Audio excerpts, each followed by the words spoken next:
Kaarawan ng Asia's pop superstar na si Sarah Geronimo napaka-espesyal taon-taon.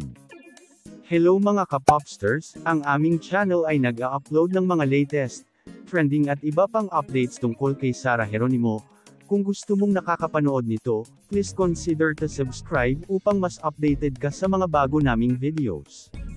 Ngayong araw ang kaarawan ng nag-iisang Sarah Geronimo na pinagdiriwang ng sambayanan especially ng mga solid fans, supporters at mga popstars around the world.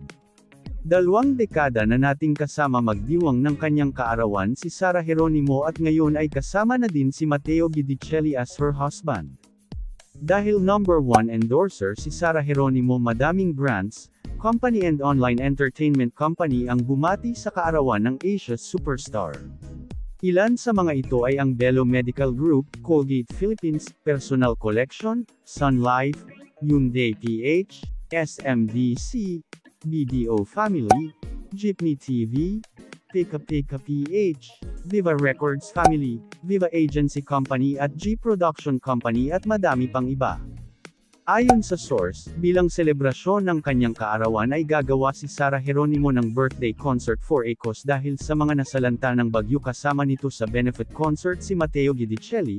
Hindi lamang ito ang unang beses na ginawa nila itong project na ito. Patunay lamang na sa kabila ng kanyang kasikatan ay lagi nitong ibinabalik ang blessings niya para sa ibang tao.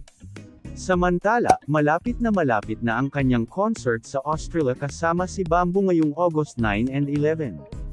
Ngayong katapusang ay lilipad na sila ni Matteo at kasama ng kanyang team para paghandaan ang nasabing concert abroad. Hanggang ngayon ay madami pa ding Pinoy OFW ang naghahanap ng VIP tickets para sa concert ni Sarah at Bamboo dahil madaming Pinoy ang naubusan nito. Ano masasabi nyo dito mga ka-popsters? Please hit the like button, share and please consider to subscribe our official YouTube channel para updated ka sa mga latest news tungkol kay Sarah Geronimo.